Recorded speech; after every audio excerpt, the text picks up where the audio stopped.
changes to Mass. And you know, or hopefully you know by now, these talks will take place, or these changes will take place when?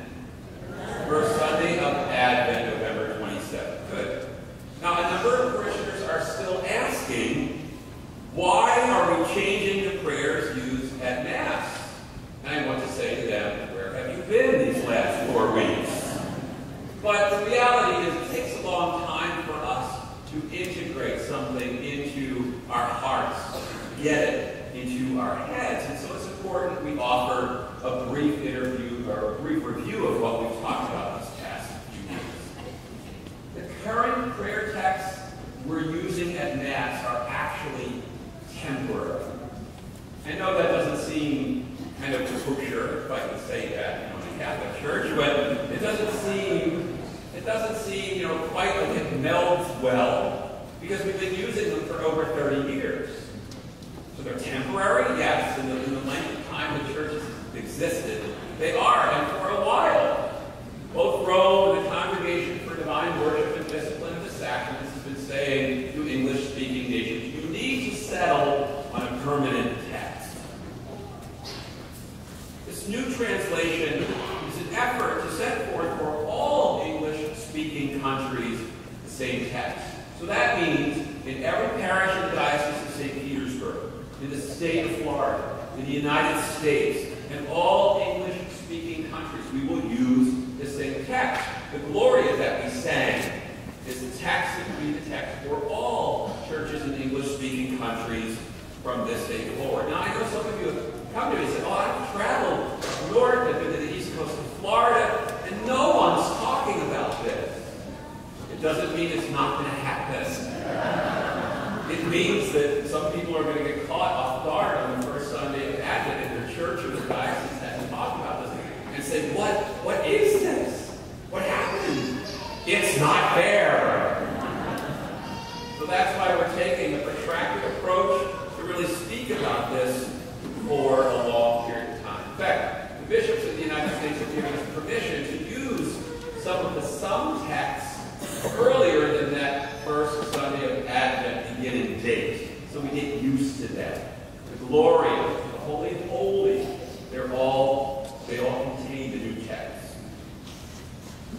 I also need to talk a little bit about the changes that have happened within the Church about translating the text. You know that prayer texts, when we get copies of the Scriptures sent to us from Rome in a lectionary or a gospel book form, or the sacramentary, the red book that the server brought up at the beginning of Mass, those come to us first in Latin. And the bishops appoint a committee to translate that into English. For the past 35 years in the translation process, the Church used a thing called dynamic equivalency to translate. In other words, they translate from Latin to English according to how that phrase would be used in our common parlance, our common society. There's a nuance to the translation. While it retains a basic meaning, it's not an exact translation, a literal translation. For the past 7 years, the Church has asked us to translate according to a principle called formal equivalency. That's direct, exact translations from the Latin, without nuance and without changing it to meet kind of our cultural expressions. So the result can be seen in the following. The Latin is Dominus vobisco. The response is et cum spiritu tuo. Dynamic equivalency that you and I have used for the last 30-some years has been the Lord be with you, and we say, and also with you. Formal equivalency, because we're translating the Latin exactly, is the Lord be with you, and our response now is, and with your spirit. Gosh, you are a good class. We've already spoken for several weeks on the nature and background of these changes. And briefly, the change in the wording to and with your spirit represents several things more directly related to the Scriptures where we find that reference. It's more representational of the language used by the fathers of the early church. And it points to the fact that the work in this church and in Mass isn't mine, but God's. When you say,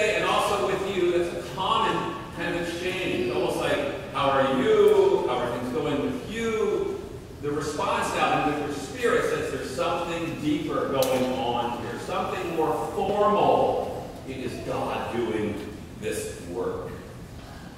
You with me?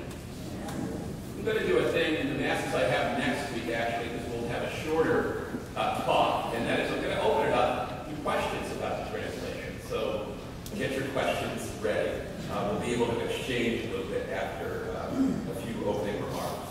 The focus this week is on the part of the Mass after the homily, particularly the Nicene Creed, that thing that we say each week. We believe in one God, the Father, the Almighty. So I'd like to speak about some of the changes. And if you take out your sheets, in the back sheet of the worship aid, page 6, you'll see the Creed. Now, we're not going to say this today. We're going to say this the first Sunday of Advent. But the changes are listed there in bold print. Probably one of the most noticeable changes is in the very beginning. It's what? I believe. In Latin, this thing is called a credo. Credo, literally translated, is what? I believe. It's first person singular. The Church teaches us that this is a faith statement. First made at baptism, affirmed every week at Mass, and faith statements are always, even though we do them together, are I or first person singular statements. It means, and briefly it says, that I believe, I'm responsible, I must live the faith. There's a change in the phrase of all things visible and invisible. This is a change from seen and unseen. Again, it's more literal. There's a change to the words only begotten. These words are used to match what we also proclaim in the glory. We're trying to match our prayers better, so there's more consistency in our liturgy. It reminds us that Jesus didn't just materialize as the Son of God, but his presence has always been a part of the divine plan. Another change, born of the Father before all ages. It replaces the words eternally begotten of the Father. These words remind us that Jesus dwelt with the Father even before time began. Another word that's going to kind of get our attention is the word consubstantial. This is something that we're not used to saying. It's a very formal, illogical word, and it replaces one in being with the Father. It's an attempt to better articulate a great core of our faith, and that core is Christ is of the same stuff of the Father. Before Mass, Father Paul and Deacon Ted were talking, and Father Paul used the Greek words, and the deacon was using another word, homoousios and hypostasis.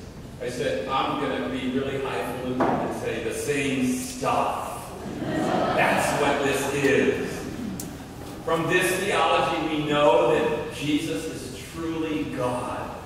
And the Trinity, that is the Father, Son, and Spirit, are three distinct persons, but what? One God, the same stuff, consubstantial, with the same stuff. The word incarnate replaces the word born, a better theology. This revision makes it clear that Jesus did not become man when he was born. Rather, he was incarnate in the womb. It seems to be more consistent and parallels better our respect for life ethic that we teach in the Church. That is, all life, from conception until natural death, is to be respected and seen as holy. There's other changes. Suffered death in accordance with the Scriptures. Adored. I confess again. Finally, the phrase, I look forward to the resurrection of the dead. This translation makes it clear that the resurrection is our ultimate hope, our ultimate fulfillment as Christians. We not only look to it, as we said in the old creed, but we look forward to it. It is the consummation of our hopes as Catholic Christians. A little bit about the liturgy of the Eucharist when we begin our prayers at the table here. There's a thing called a preface dialogue, and you'll recognize this exchange where I say, the Lord be with you, and now you say, and also with you, but we're going to change that to with your spirit. Then I say, lift up your hearts, you say, yeah, with the same kind of enthusiasm that you normally do. We lift them up to the Lord, that's not going to change. And then I say,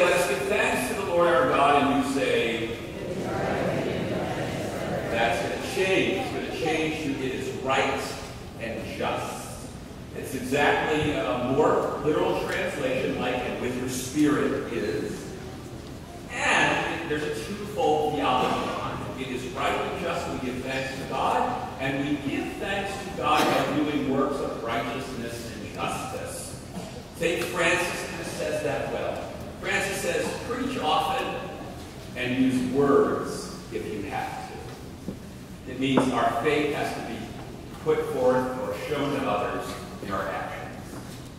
We see some other acclamations change. The acclamation of faith. Remember, in the middle of the Mass, we say, let us proclaim the mystery of faith. You're just going to hear me say, mystery of faith. It's actually to keep everything God-centered and not focused on us or on me. Another shift you'll see in the Eucharistic prayer, the third Eucharistic prayer. You'll hear words like, we offer, or we make this offering, and it says currently from east to west. Do you remember those words? We make this offering from east to west. I'll use that in the third Eucharistic prayer today. You'll hear that. It's changed to the words that from the rising of the sun to its setting, which means we don't just geographically worship God, but all the time we're awake, we give him honor and glory. Next week, I'm going to offer a brief review again. I'm going to focus, and Fathers Larry and Paul and Deacon Ted will focus on the communion and dismissal rites. And at the end of my homily, I'm going to offer an opportunity for if you have questions about this. I don't even know what to answer one for next week, but you can call and find out. But I'm going to do that just if you have any questions about that. I would like to direct you, and it's in the bulletin, if you'd like to see our text, if you'd like to see the specific text, go to our website, and there's a website that directs you, or a link that directs you to the diocesan website, and an icon that says welcoming the new missal. So you can pull that up and actually see the prayers themselves. So look at that. So while it may be something of a shock to hear the change in wording to the way we pray at Mass, that second reading that we had today gives some good advice on our attitude through this time of change, or what our attitude should be. We hear in that reading, complete my joy of being of the same mind, with the same love, united in heart, thinking one thing. The change to these texts and the way we proclaim them does bring unity to our parish and to the universal church. If we keep in mind that these changes have the intention of helping us to pray, to live, and to love as one, as Jesus constantly asks us to do, nothing could be fairer.